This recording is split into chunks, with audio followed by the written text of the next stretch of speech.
Welcome to Top Shelf, where we seek truth, opinion, perspective, and we seek solutions.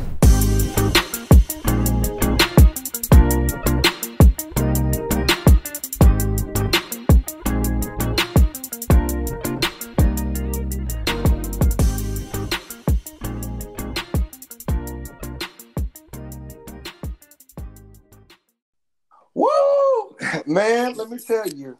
I'm still full from yesterday. What about y'all? I ate good, bro. I really ate good. I ate amazing. I heard you ate good, bro. Anthony, the question I got is how many plates did you take home? So I took home one. I didn't take home a plate because I was really stuffed, but I should have took home a plate because I believe leftover food is the best food. Yeah. Well, hold on. Depending on what day. No, the following day. The following day. Thank you for that clarification. Yeah, the following day is the best day. Because if it's 6 days later, you may be in the toilet. Exactly. or the hospital. One of the two. And either one of those is not great. And it's never, ever a good thing. But before anything else, though, y'all, we are thankful for this podcast. But more than anything, we're thankful to God. And we going to start this off in some prayer. Mm-hmm. I'll take the reins and pray because I have a lot to be thankful for. God, we thank you so much for this podcast. I thank you for my brothers. I thank you for all that we've been able to accomplish this year with Top Shelf and all that we're going to accomplish in 2023. Mm-hmm. Thank you for our family, our friends, and everybody that has supported. And we just pray over this conversation in Jesus' name. Amen. Amen. Amen, my brother. Amen. Yeah, amen. Let me tell you. What is one thing that was on the table this year that y'all couldn't resist? Like y'all, like you go or better yet, let's ask this question. What's the first thing you go for at Thanksgiving? The first thing you go for? For me, it's whatever that I'm closest to.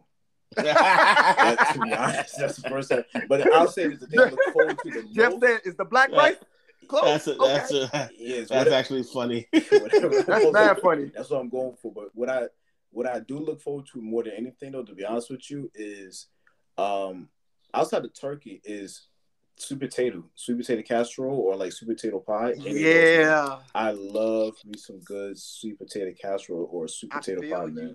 Yeah. Oh, I feel you on that. What about you, Ant? What's the first thing you go for? My bro George, he's one of our amazing friend, also a Top Shelf family. He make this amazing candy yam, bro. Shout out to George. George makes an amazing candy yam with the marshmallow and everything. Like that. It's from the Bronx. You know how you get that the bread and syrup and stuff like that. He had to learn how to survive. But anyways, shout out to George, man. No, but he made this amazing candy yam, and then on the side, my favorite oxtail and rice and peas. Of course, you gotta cater. And my beautiful wife, she made this amazing. Yo, Jeff, you're gonna be happy. She made this amazing jerk lamb, bro. Wait. Can you repeat that one more time? She made some amazing jerk lamb. Damn, bro. I gotta try that one day. Yo, bro. Jerk lamb? I love lamb. Bro.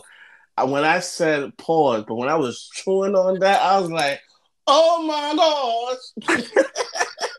Anthony is like, look, I can go right now, guys. Let me tell you. So once we finish this podcast, I'm gonna eat some lamb with salad. Hey, with salad, you gotta guys. even it out. You gotta even it out. I definitely was one thing. I definitely was fellowshipping. I definitely was fellowshipping because we went to the Bird's house. But there's a side note I just wanted to talk about. I met this old guy, and he was like really just talking to me. We were just chopping up. He was like in his 60s, 70s. Mm-hmm. He was like, "Yo, you still have money? You still have money in the bank?" You say, "Don't ever do that." He said, "Take that money and put it in the bricks." And when he said that, not bricks in regards of like drugs, he meant in houses. This man has like 4 to 5 houses, but when you meet him, you would think like he's an average Joe. And it made me think about like us as men every decision that we make is going to affect us when we get older. This is true. And that's one thing that I had to say, yesterday that I was thankful for. Yeah. That I was able to cross his path. Yeah. So no, that's absolute true. I think for me, I'm a huge person of like, I'm always going for the mashed potatoes. Yeah. And the mac and cheese. And then when I can get to whatever, like if it's turkey, if it's brisket, if it's ham, I just need that in my life. And then for my sweets, peach cobbler, I love some good peach cobbler. Let me tell you, peach cobbler is everything. And my mom, that's man. Recipe. So, I'm hungry again. Let me tell you. And when you not hungry, Anthony, I'm about to get a plate right now. When I'm sleeping. Let me tell you, but like that is my go-to peach cobbler. That is like my favorite. That and apple pie is my favorite desserts of all time. Like hands down. And some people might say, somebody, they was kind of clocking me. They was like, dang, Fred, you eating a lot. I said, well, there's still food here. So I'm just saying. Somebody could have said I was greedy. You know what I'm saying? And Anthony, I love what you were talking about with that guy when you were talking about like how you like things that you do could affect you when you later in life. And when we talk about like greed and stuff like that, when we talk about like food and we transition, we talk about that in terms of relationship, and now some people be like, I like cars, so I got two of them, I like food, I like plates, so I got two of them, right? You know what I'm saying? I like women, so I got, whoa. Some people be that way. Not me. I am a man of one wife. Don't Nick Cannon me. No, never. But like, what I felt is like, what I don't think enough husbands talk about is enough husbands don't talk about how they stay faithful. We only assume like, okay, that's true. So a lot of guys will say like, yeah, I don't do that because I'm trying to, I want to be my wife, or I'm married. Yeah. A lot of guys will just say I'm married, right? In society, but like, let's talk about it. Us being three married men, right? How do you guys? And I'll give y'all mine too. Like, how do you stay faithful to your wife in this world where media is in your face, where we got social media, we got marketing campaigns, we got radio, we got women outside. You know what I'm saying? You got everything out here. You said what? Every time you said something, I was like, God. Yo, I love it, man. It's really that simple. It's really that simple. Man. That's it. I think for me, it's God, and then the other part for me is like knowing that my wife is my best friend, bro. And like I feel like that truth is like that truth is like, yo, I don't like spending time with no other woman other than my best friend. Like in my family, yeah, I spend time with my sisters, but after a while, sisters be getting on my nerves. And don't get it twisted. I'm not saying like me and my wife don't fight or we don't get into it or disagreements. No, we do, but at the same time, at the end of the day, that's my road dog. That's who I kick it with. You know what I'm saying? At the end of the day. And I always think about the bigger picture. That's the biggest part. Because I'm like, for me to be able to restart this again with someone else, or even just to step out on the one that I love, the bigger picture. Like, not only would I grieve God, which is even worse, but I will grieve this woman, that I'm with. That's like, I'm like, yo, everything that I would just be giving up, just for a moment.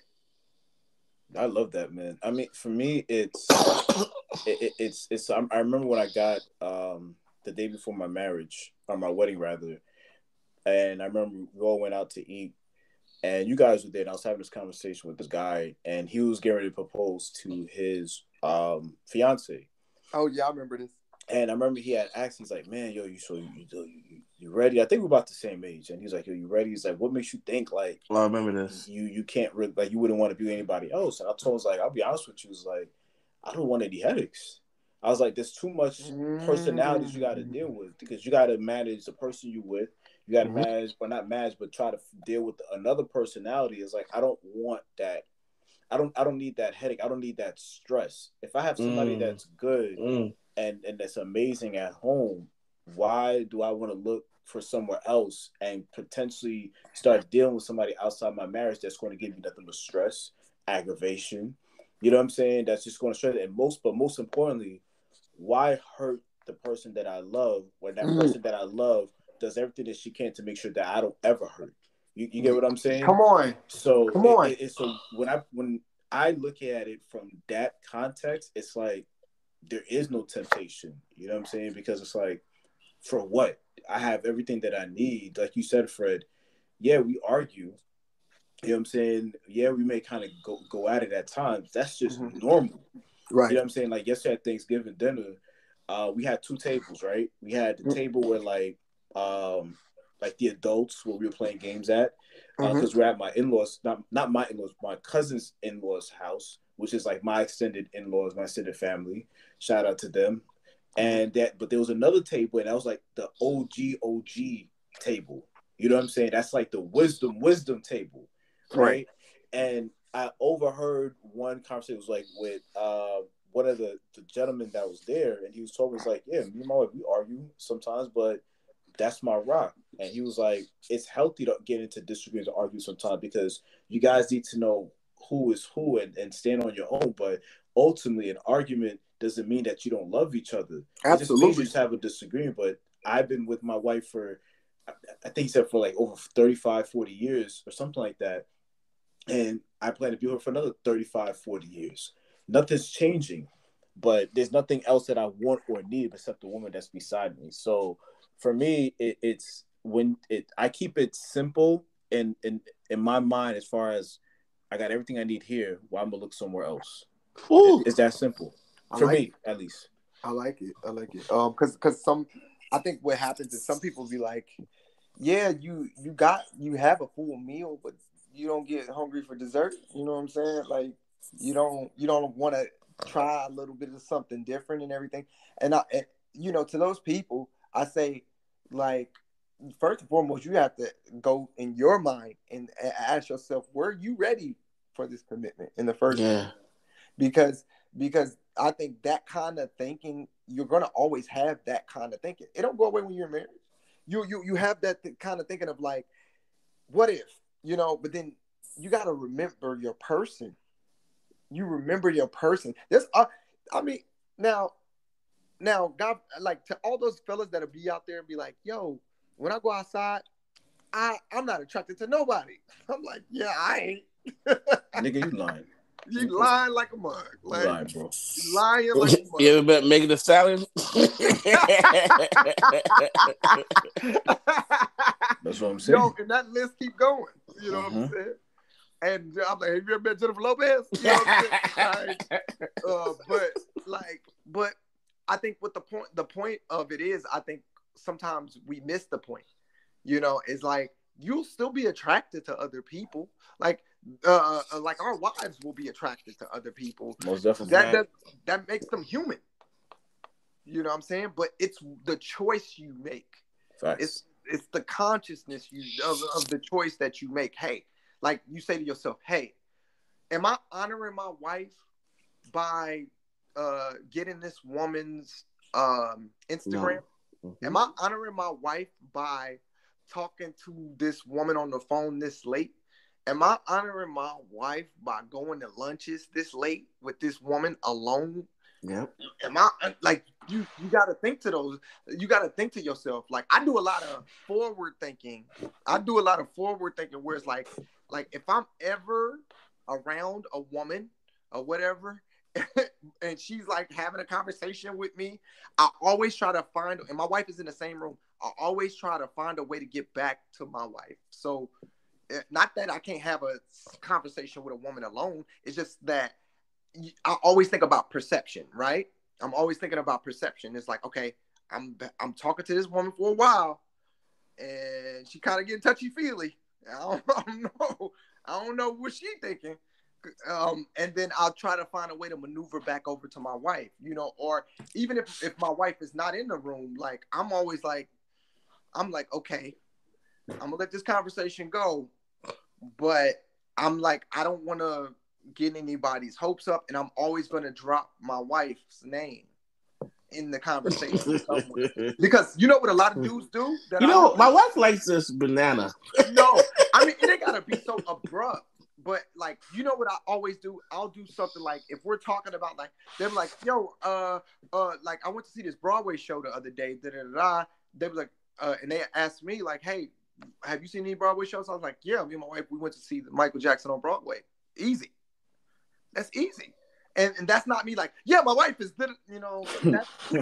Oh, I'm not doing that too much. I'm not going to do that too much. Like, but I take extra precautions where it's like, I'm not setting off no landmines. Everything is good. Because think about it.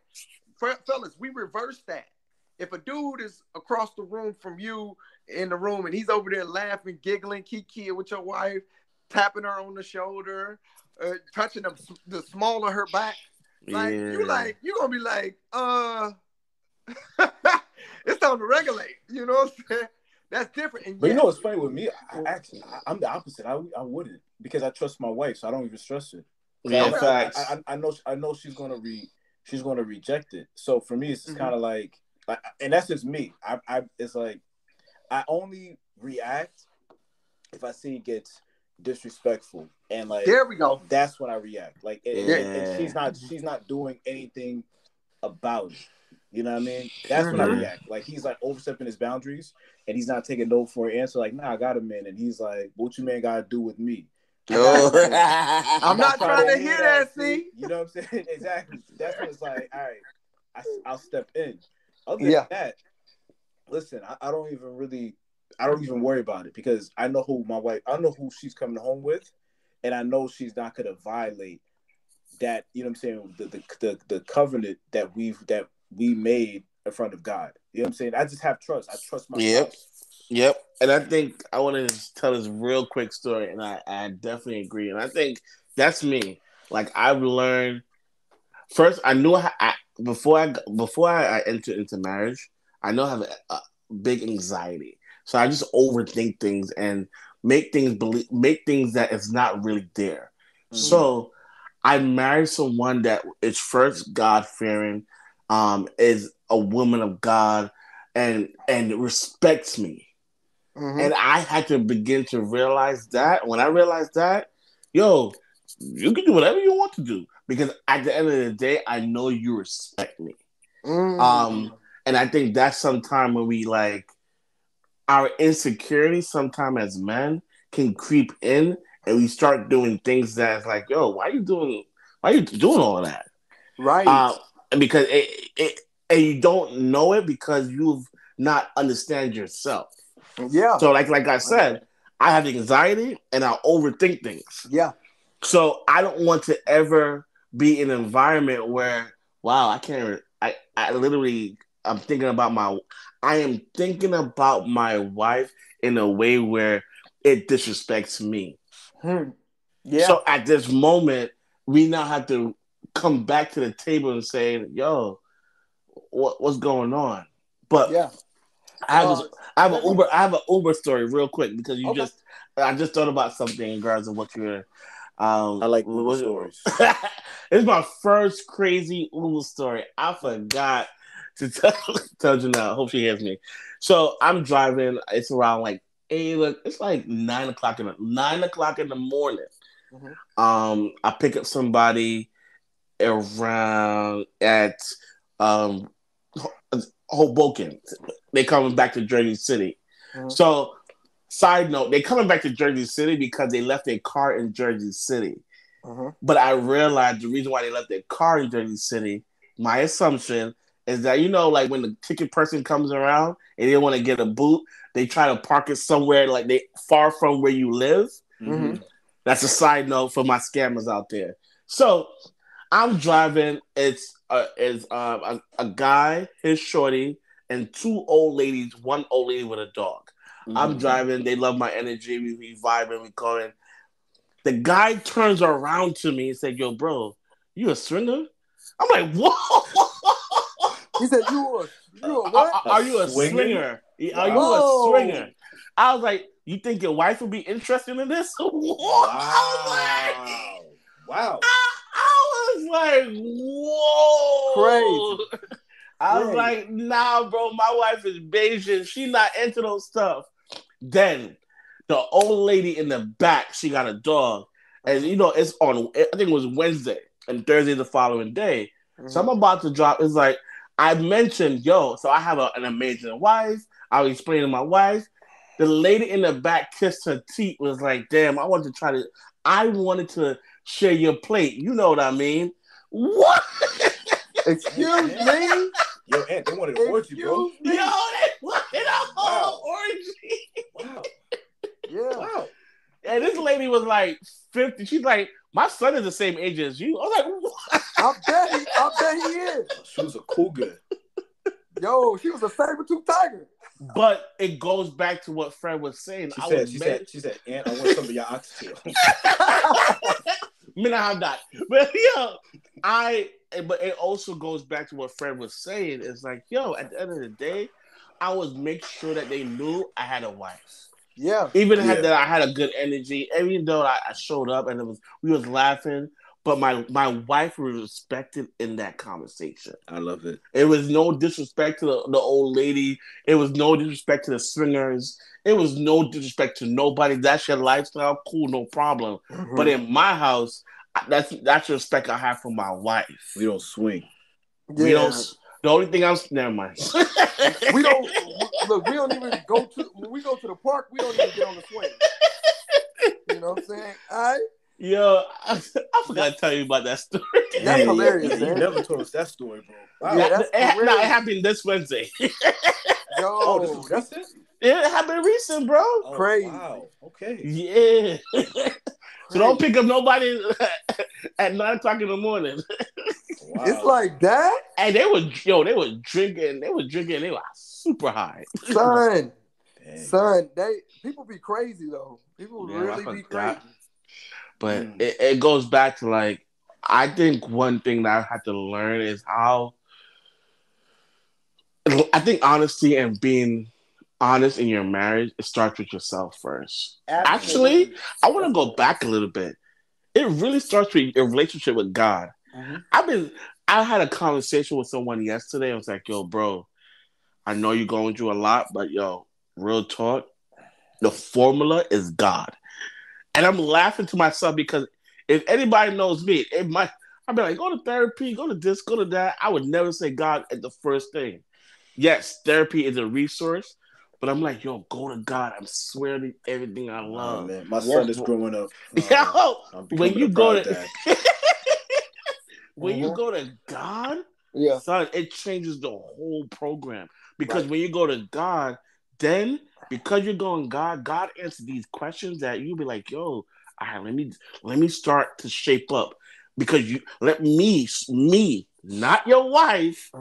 It's starting with yourself. Absolutely. Because he's giving you signs. All right, Anthony. You need to pick up when you get home, pick up the shoes. You know how it upsets your wife. So don't complain when she's shouting and now it's all this type of disruption. Yeah. How about you just pick up the shoes and be consistent?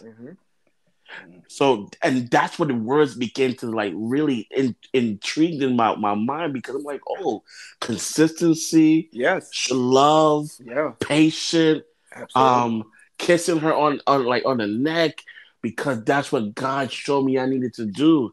He said, start with yourself first. Yeah.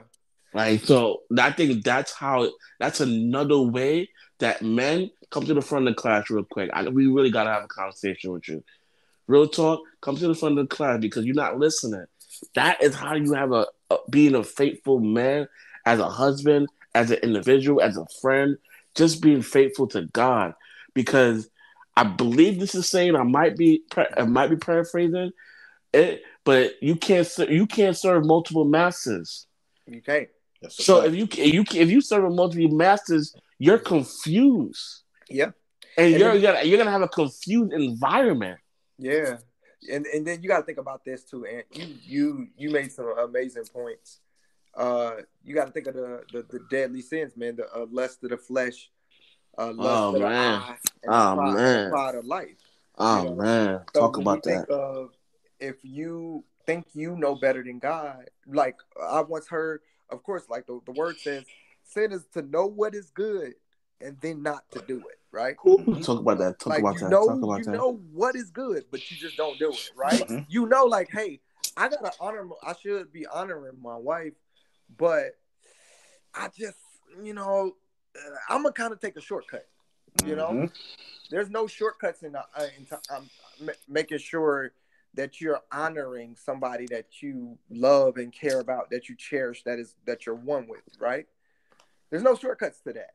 So it's like you can look, if you can see somebody, but it's another thing about initiating, talking to them, and then getting their number, and then you're like, why did I just do that? And then, like, I'm not going to use the number, but then you keep the number anyway, and then it's like it becomes this whole thing. You create this whole thing in your head, like, oh, I want to see if I still got it, or I want to, there's this whole world that we create because lust took you too far. It took you further than you needed to go. Or you think you know better than God. You think you like, God, I'm going to just do it one more time. Yeah. And that's going to be it. You know what I'm saying? I think that cripples people, bro. It does. As men, we got to stop doing that. Yeah. In regards of that saying, oh, you know what? I'm just gonna get this number, or it's just today. It's just today. And that today becomes 365 days. Absolutely. Because you have now normalized a behavior that you don't even realize. Absolutely. So you got mad numbers in your phone that's like, damn. And then when you put it, and this is a sign that you need to start thinking about, and this is and this is why I say, man, we need to start auditing ourselves. Yeah. When you start putting your phone on on the face. Yeah. So it's like, yo, what you hiding? That's 1, 2. Or when your wife got your phone and you have an anxiety attack because you don't know what she might see in that phone. Exactly. So at this moment, you're now saying to yourself, you're creating an environment of not trusting. You're creating an environment where, yes, your wife does maybe not be able to catch you, but you're disrespecting your marriage. Right. Absolutely. You're in God. Absolutely. And that's why, yo, bro, real talk, I'm gonna be so real. That's why I can't cheat. I really can't cheat because I do not want to. Like, I feel like if I cheat, I'm not honoring God. That's a fact. Like, yeah, there's some beautiful women out there. I'm not gonna lie. But when I said to myself, when I went down on my knees, I don't think I went down on my knees because my pants was a little tight. But that's a different conversation. But when I went down on my knees and I said, Janelle, can you be my wife? And that was basically me saying, I'm going to decide to be one with this person. Yeah, absolutely. And in the eyes of God, nobody else. Yeah, and that's why it goes back to what I was saying when I began to really like not those mundane relationship with God on a Sunday. When I really was intentional, like on some like David type of heart, my heart is to God. That's why I begin to say, yo, my marriage is honorable. That's it. I love that. And I think what you said, that if you feel like if you cheat on your wife, you're not honoring God, that is probably the most powerful statement in this whole conversation, because when you're married, you got to think about the covenant that was made before God. So, from a biblical standpoint, as the Bible says, husband loves your wives just as Christ has loved the church. And so that's a representation. So there's a symbol behind it. So if you're not honoring your wife, you are disrespecting that covenant that was made before God, which means you're disrespecting the church, you're disrespecting Jesus, you're disrespecting God. And it's when you look at it from that way and you understand the magnitude of that, and that's why I love how much you said that, it does make it much easier to say, I'm not going to fall into the temptation of sin today. I'm not going to fall into the temptation of lust today. Yes, this woman's attractive. Yes, she's giggling at me. Yes, she's smiling at me. Yes, she's trying to have a conversation with me. But you know what? I'm good because I honor God. God is the first thing that I honor. And by honor is being submissive to him, everything else trickles down.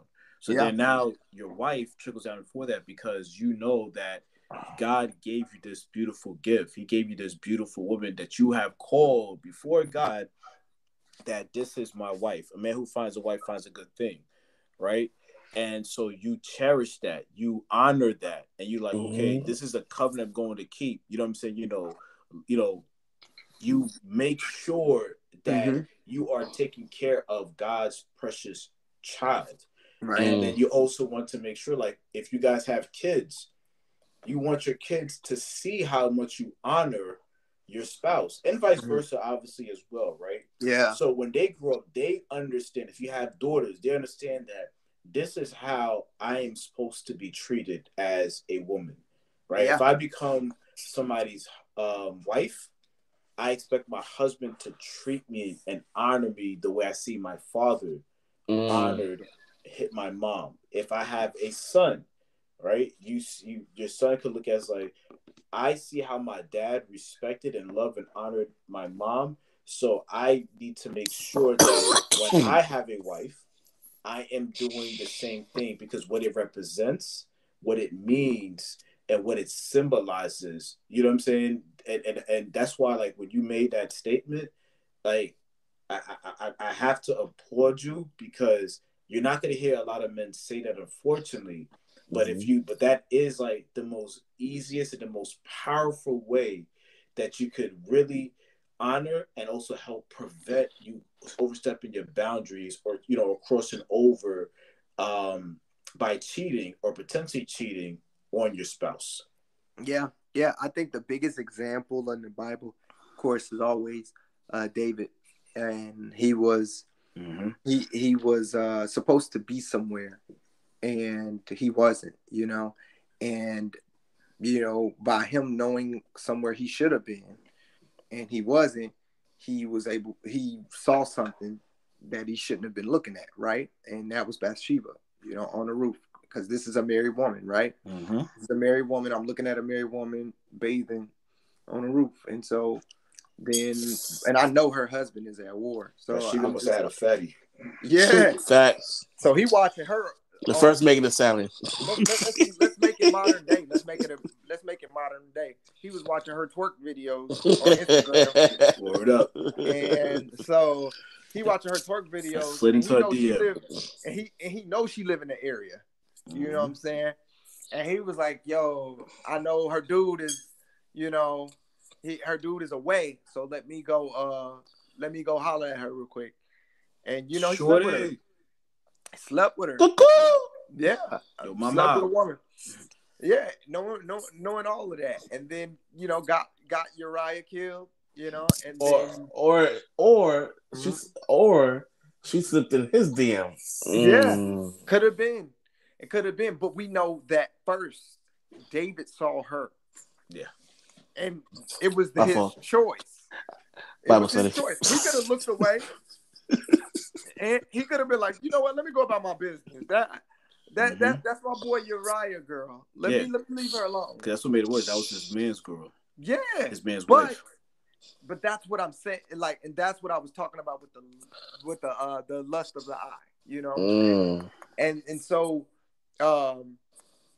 if we as men, right? If we're going to be a man of standard, if we're going to be kingdom men, we have to hold that standard that we held when we stepped on that altar, and we said, and we gave our vows, and we told our wives, like, yo, I promise I'm going to uphold you. I'm going to take care of you, for better, for worse, for richer, for poor, for your sickness and health. Like, I'm going to take care of you, And part of that taking care of my wife is like, yo, integrity, making sure that I'm being a husband when she's not around. Mm-hmm. You know, I don't turn single when she leaves. Mm. You know, and a lot of people forget that. A lot of people like, oh, I ain't gonna wear my ring today, or oh, I'm just me.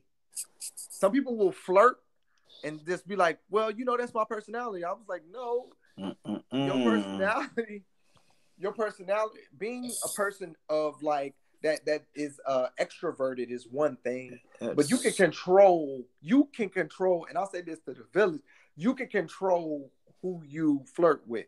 That is like flirting is so dangerous. And it's so If slight. A lot of people dangerous. do it. And here's the thing.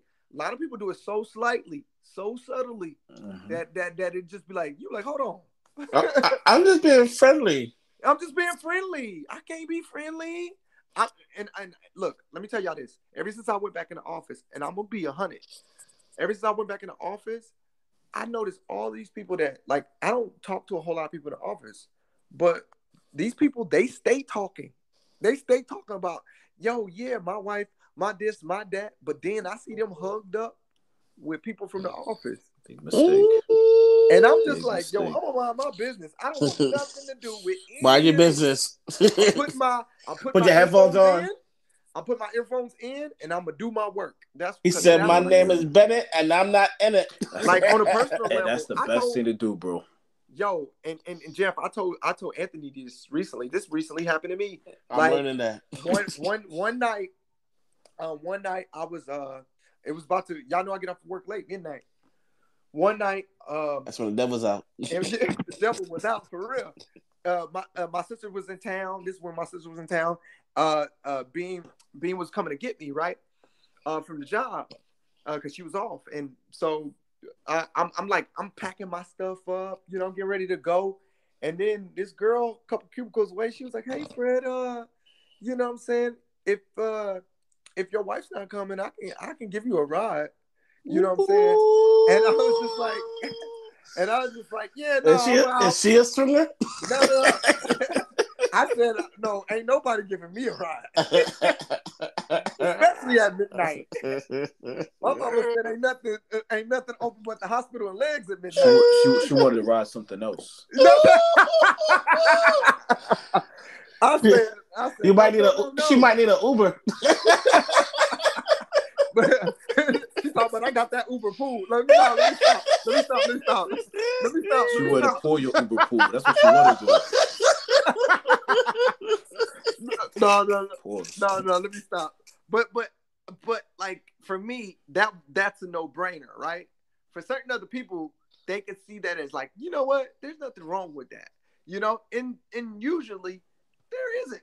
You know what I'm saying? Like, cause if it's a capacity of a carpool, or like it's a lot of people doing it and they trying to save money for work and all of that stuff, like, understood, right? Mm-hmm. But if it's one of those things where it's a random occurrence, somebody's coming over, they're kind of like looking you in the eye, they're like, and they're being a way about it, then you have to question motive, and you have to say to yourself like, yo, I am a married man, and this is a single woman. Does that look right at night? You know what I'm saying? Mm-hmm. Some other people, like, and it's not to say, because a lot of people are like, oh, well, you're not strong. I'm like, no, it's not that. It's how it can be perceived. It's just not putting yourself in that situation. Absolutely. That's all it really comes down to. And I think people don't understand that. It's just don't put yourself in that situation. Like, the more you could avoid putting yourself in that situation, the better things can be. Like, I hate when people make that comment or that statement, like, or you're just not strong, or you're not manning up, whatever it is, statement that they'll make to kind of justify a behavior. It really just comes down to, is like, why put myself in a situation for? Like, you know what I'm saying? Like, I have more to lose than gain than being in that situation. And like you said, nothing probably could happen. She probably was just being a good person, being a good Samaritan, being a good co-worker, and just wanted to just drop you off. She had to, like, long ride home, and she probably maybe not would have tried you. She probably had no intentions of anything. She may look at you as like, Fred, you're not my type. You know what I mean? But exactly. like you said, but like you said, why roll that dice if it's like, because the perception could look differently. Because now you can have coworkers who are seeing you get in the car with her late at night, and they be like, "Ooh, look at Fred and such and such." You get what I'm saying? And it's like, or if she drops you off, and then wifey looking outside the window is like, "Yo, who is that? Who is that? That look like an Uber." You get what I'm saying? So it's like, don't go to pool, bro. The older I got, man, the more I realized, like, listen, stay out of danger. Yeah, bro, exactly. That's it. Exactly. Like, I got nothing to prove to nobody except me, my wife, and the Lord that I serve. That's it. That's it. I think you know what happened, Jeff. I think people got into this thing where they feel like they have to please people, and they feel like they have to accommodate certain things. Like, yeah, I can go to this party late, and then like, take my situation, right? Like, Jeff, like, even if, like you said, nothing happened, I'm not her type, this, that, and the third, right? What if some, like you said, my coworker would have saw it, right? And I wouldn't have told my wife. I like I'd be like, oh, it slipped my mind to tell her that my coworker brought me home, right? Mm-hmm. And then the next day, like, wifey shows up, surprises me at the job, and then she was like, oh, this is your wife. Oh, that's great. One of my coworkers like, oh, so him and like the coworker, they be riding home together all the time too. Mm-hmm. So like this subtle jab and hate, just because you're son. And then I didn't tell my wife. I forgot to tell her. Next thing you know, boom, I done blew everything up. Now, it may have been innocent, but because I forgot and I, didn't relay that message over, it becomes something, So like, because people could think they strong, people could think they're all of these things, but it's about perception. Like Anthony said, don't go to the end of the pool. Like, if you can't swim, why are you trying to go to the deep end? Word. A lot of people do that all the time. Oh yeah, I could just have one lunch with this girl, knowing that my wife wanted to have lunch with me, or my wife wanted to talk to me at lunch about some stuff, but I'm instead going to have lunch with this woman. Like, come on, does that make sense? Like, it makes no sense. Exactly. Why am I choosing I'm choosing to talk to somebody over the love of my life? That makes absolutely no sense. Like, and it's not even because some dudes will be like, oh, you don't. It can even be a thing like, yo, I'm gonna hang out with the boys. Okay, cool. But have I made time to spend with my wife? Did I make that time to spend with my wife this week? And then I'm just gonna go hang out with the boys first, Like, no, I'm gonna make the time spend out with my wife first. Then I'm gonna go hang out with the boys, you know? Because it's like, you gotta. Because who did I make a pledge to first? I made a pledge to my wife first. I may have met my boys first, but you know what I'm saying? I made a pledge to my wife forever. Because when they get married, they figure it out. All my friends is married now. You know what I'm saying? And shout out to Shanique. I heard she just got engaged. Yes. Shout out to Shanique, man. The Jamaican Nigerian connection. Shout out to Tinder. I love it. I love it. It was magical, But like, I think these have been some great solutions and things that we've come up with, fellas. If there's one thing that you could tell to a newly married man, something that you could say to a newly married man as a piece of advice from this conversation, what would it be? Unfollow all the IG chicks. Come on now. Come on, Ed. Nah, but for real, what my real thought is, put God first. Yo, Jeff used to say that all the time. It used to get me on my nerves. I'm like, damn, why you say? Can you put somebody else first? But when I realized why he kept saying that, because I had my own experience, my own relationship, my own space with God, I begin to understand why my bro said, put God first. Yeah. Why not put the person who created me?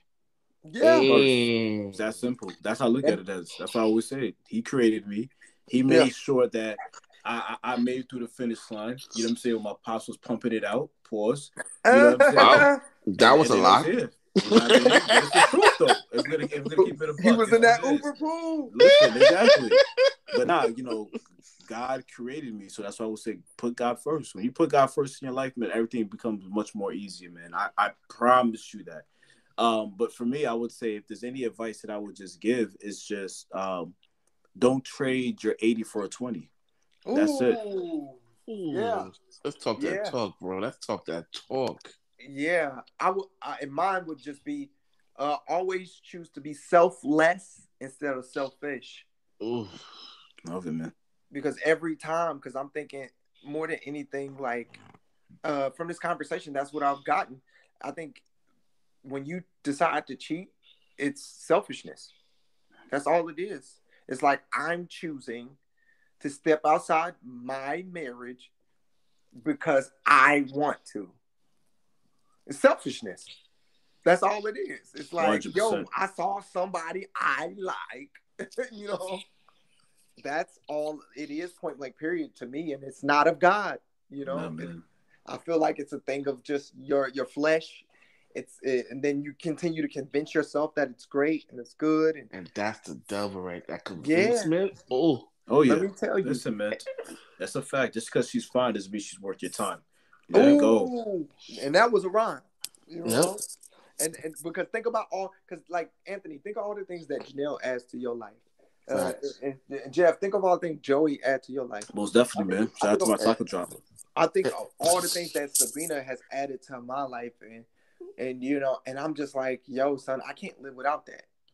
I literally can't. Like, there's no. And I remember there was a moment when Ann got married, right? And like it was like a little bit after that, right? I was having a conversation with another Haitian Jeff, and Jeff Carley, and he was like, we were talking about dating and stuff like that. And then I tried to speak up. I was like, yeah, because this, that, and the third. And I was like, yeah, it's women out there. And then I was like, Fred, shut up. You beat the game. You got the best. You got the best choice. Like, you beat the game. You can't say nothing. You got your woman. You got your wife. I was like, for real. That's a fact. That's a fact.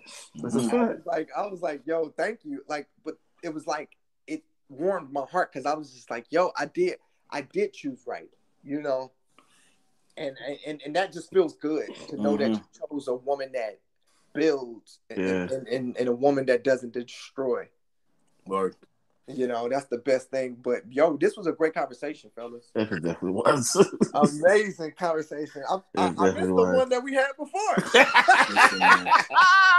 Listen, look, fellas, if anything else, just remember this. Alimony and child support is super expensive. Ooh. If nothing else, forget about divorce. If nothing else, yes, remember that. Jesus, my neck just got tight. Facts. I feel like that's part 2. Yeah. Alimony. Shit, I gotta look up the definition. Listen, bro. I know a few who's playing alimony, and man, listen. Yeah. It's not a game. It's not a game. I know we're about to end off, but I was listening to this episode or this conversation, and this might be a part 2. Yeah. How do you guys feel about when men ask the woman that they're divorcing or they made a choice to divorce for spousal support? Part 2 coming soon. Yeah. Part 2, spousal support. Let's go. I like that. Make it a stallion. Show me the money. Until next time. Don't take Uber pool. One love, y'all. Peace.